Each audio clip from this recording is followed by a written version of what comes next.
Hello! So I thought I would show you guys how I stay organized moving around so much and also keeping track of my project, because it's kind of a lot to have this whole entire project. It's kind of two in one, where it's just me doing everything and motivating everything, and there's not even really any accountability. Nobody's checking up on me. So for anyone who is maybe a digital nomad and doing work from different locations, or just somebody struggling to figure out how to keep a project organized, I found a few tools that I thought I would share. So the first one, which is where we are right now, is my to-do list. I always have this running to-do list literally just on Google Drive. And it's long. Right now it's 14 pages. So I just started it the day I got here, Monday, September 18th. And then I divide it up based on what times I have. So morning, mid-afternoon, whatever. So like, we'll start a new one.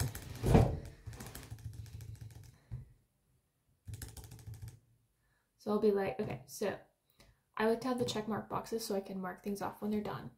And I'll be like, today is Friday, October 13th. And let's say like I have some morning time, I don't really know when, I have a meeting from like 11 to 2, meeting, so I can't do anything then. And then I have afternoon from 3 to 6 p.m. Those are my blocks for the day, and then I'll put the things that I want to get done in those times. So morning, maybe I'll have, some Fulbright work. I have to do email and knitting, whatever it is. Can't do anything during the meeting. In the afternoon, evening, let's say maybe I want to edit YouTube video, knitting, whatever it is. Sometimes when I'm moving around a lot, it helps to say where I'll be. So like currently I'm in Limerick. Then maybe the meeting I'm downtown, and that can help me decide, morning I'll probably stay in my Airbnb. Evening, maybe I want to go to a cafe. And that'll help me decide what I can do in those places too, right? Like, I can't film a voiceover in a cafe, right? It's going to be too loud, it's going to annoy people. But I can add the YouTube video. So maybe I'm like, oh, I want to do a voiceover. We'll do that in the morning. Voiceover. So I basically make up this list, and I'll go for the entire week. So I'll go, Monday to Sunday, whatever. I'll start by putting in whatever things I know I have, so like meetings, or I have to travel to a certain place, or whatever, I have to switch Airbnbs, whatever is required, that goes in first. And then as I finish things up, they get checked off. Ah, gorgeous. When I get everything done in one time block, that gets checked off. My actual one looks like this. And it has like places I'm visiting, but I also have this like to do at the bottom, and that's just like all the random stuff. And then I have like some highlighted things that I need to not forget. And those things get added to the specific days whenever they can be. Whenever I have time to do it, whenever it's a good time to be done, they get added. So that's the main thing, my to-do list. That saves me a lot of time and effort. The next one that does a lot for me is my Google Calendar.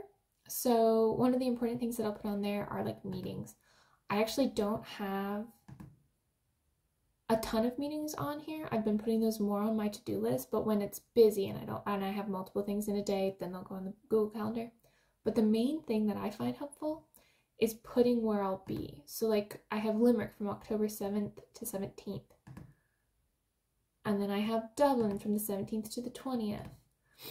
And I often have like, because I have 2 Airbnbs in Limerick, I had like an Airbnb switch on the 12th.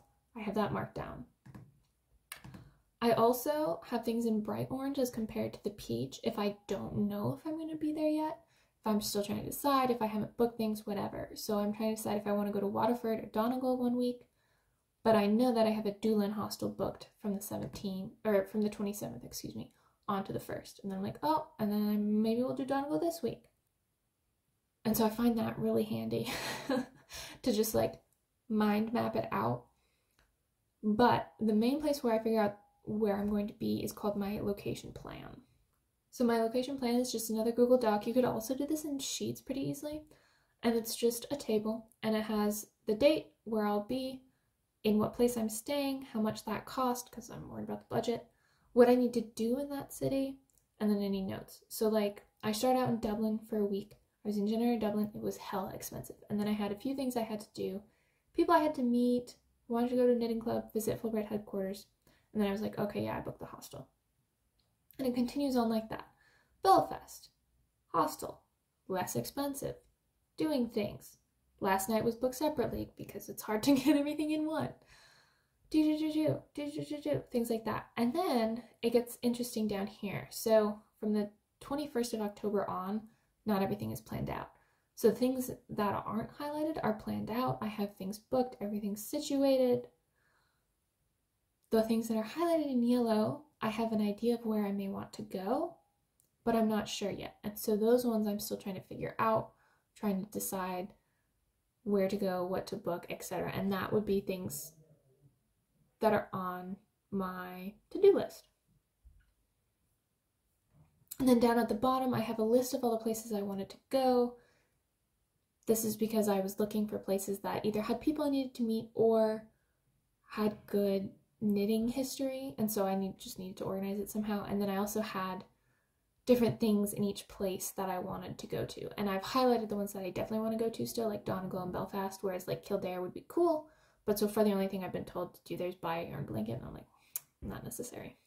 Same with Castlebar, like there's a couple of things, like the National Museum would be really cool, but if that's the only thing I'm going to do there, harder to justify. Then at the bottom I have contacts for various people, and then also some machines I was trying to get access to and where they're located, because that influenced where I was trying to go. And then the last thing is probably helpful for any sort of job, really. It's called Clockify. Basically, it's just a way of tracking your time. You can do this on paper or online. I did it online. Basically, you just enter what you did, what kind of project it was for. So I have a bunch of different projects. Chores, cultural exchange, Fulbright, Fulbright requirements, fun, other, personal maintenance, personal time, sleep, and YouTube. Like working on YouTube, not watching YouTube. And so I'll write what I did, what it was, when I did it from, and then it tells me how many hours that was.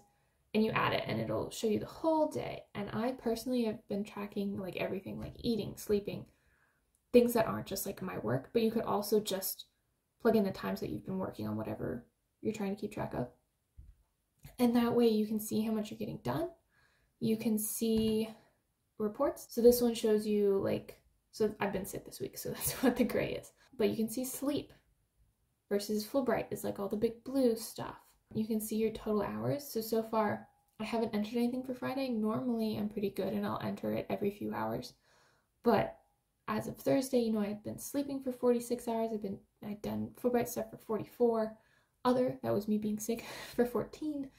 By sick, I mean like just lying in bed, not being able to breathe. So I'm just like, I just had a cold, but it was not a good one.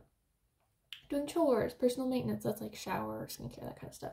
Working on YouTube, personal time, just like reading or writing or watching YouTube, whatever. And that way you can really visualize it. It's also good if you're trying to either create accountability for yourself or if you're trying to show someone else what you've been doing. That's great. I'm doing it because there is no accountability, and I'm like, well, if somebody asks how much time I've spent on it, I want to have an actual accurate representation. And so because I keep track of this every day, I'll be able to show whoever may want to know how much I've been working on certain things. Oh, and Clockify is completely free. I would never pay for something like this. It's nice, and I'm sure there is a paid version, but like, if it's something I could just write down, like I'm not gonna pay a website to do it. So like they're free. They're good, they're free. So yeah, with those 4 things, my Google Calendar, my to-do list, my location plan, and Clockify, I basically have this full view of what I'm doing, where I'm going to be, how my time is spent, everything. It helps to keep me organized, and also is good to create a paper trail so that if anybody needs to know that kind of information, you have it ready to go. So I hope this was helpful. I just hope this was helpful. It can be a little bit overwhelming at times if you're working while on the road. or doing some sort of project while not staying in the same place for very long. So I hope that this is helpful for anybody who's doing that. Alright, well, see you next time. I'm Anne in Ireland, and you've been watching How I Stay Organized on the Road.